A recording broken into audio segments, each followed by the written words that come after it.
Pa gde ste vi? Zdravo, ja sam Strahinja. U posljednje vreme dosta ste mi tražili da snimim novu epizodu komentarisanja interneta, pa sam odlučio da je snimim. Tako da već znate o čemu se radi, idemo na najzanimljivije stvari sa interneta, bacite sub i možemo da počnemo. Šta će ti ovdje?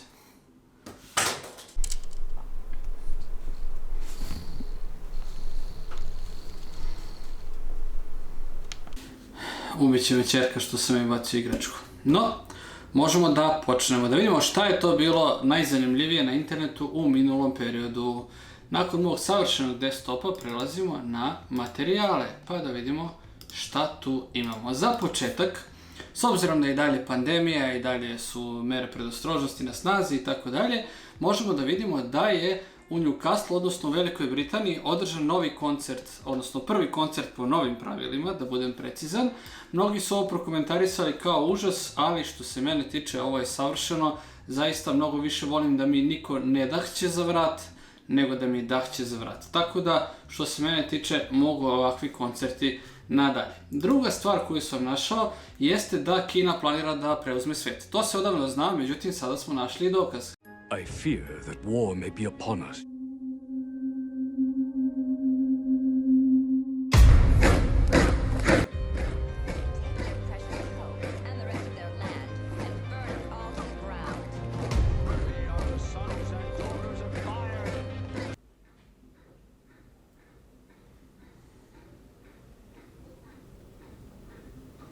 Ovo je jedan njihov vrtić ili škola, pre bih rekao vrtić.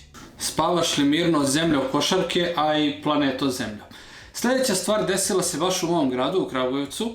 Najveće kuće na svetu je pobeglo. Kuće pas, kako god vam je draže da ga zovete. Hajde da pogledamo to.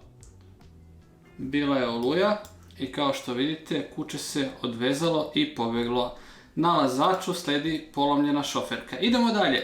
Jedan od oglasa na koji sam naišao, a da nije u onom pregledu koji sam radio, je sljedeći. Čovjek je okačio slike, čini mi se, starog Mercedesa. Viktor ga pita kada se na ovoga kolata, a ovaj mu Nenad odgovara Hakuna Matata.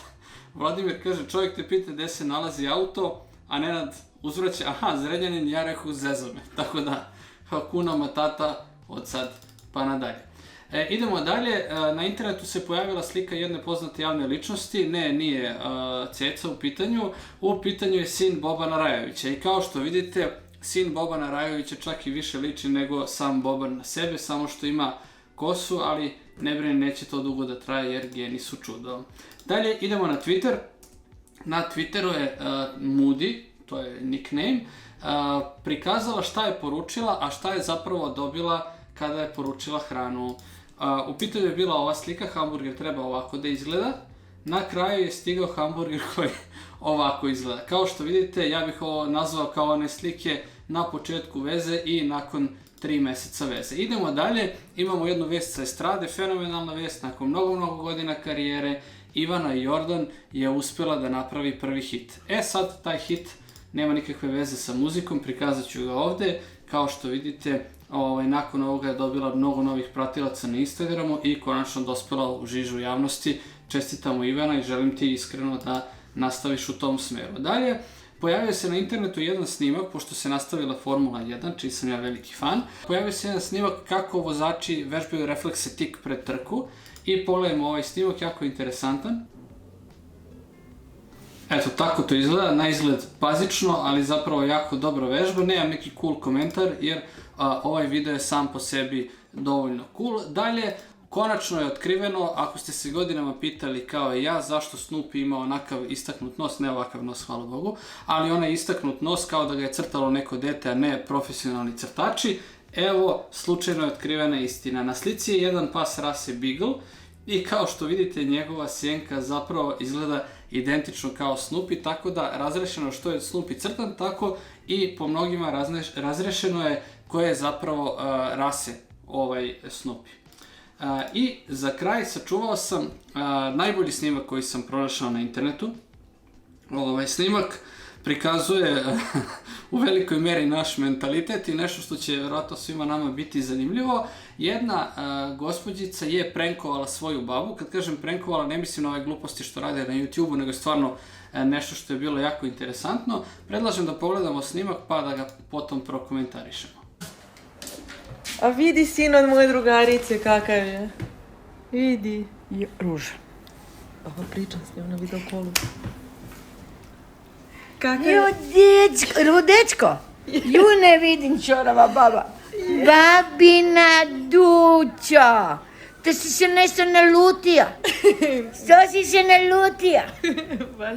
Baš i sadak, jel da?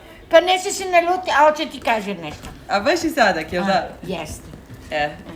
Super. Eto, valjda ste shvatili da babe ipak znaju više nego što mislite da znaju. Za ovaj sjajan snimak koji ima skoro 1 milion pregleda na TikToku zaslužna je Tara Ristić 4, takav je nickname, pa predlažem da je zapratite na Instagramu i TikToku i na taj način se zahvalite za ovaj fenomenalan snimak. Nadam se da će snimati još puta i ono što je meni najviše drago, pokazala je da prankovi mogu da budu zabavni, ne moraju biti samo neke gluposti od kojih ćete se zgražavati, niti neke nameštene fore i fazoni. To je bila još jedna epizoda mog komentarisanja interneta. Ostale epizode možete pronaći na mom kanalu. Verujem da će vam biti zanimljive ako vam je i ova to bila, jel te? Logično. Hvala vam što ste gledali, bacite subscribe i ne brinite, ja nadgledam internet, vaše je da uživate, čitate knjige, bavite se sportom i tako dalje. Ćao!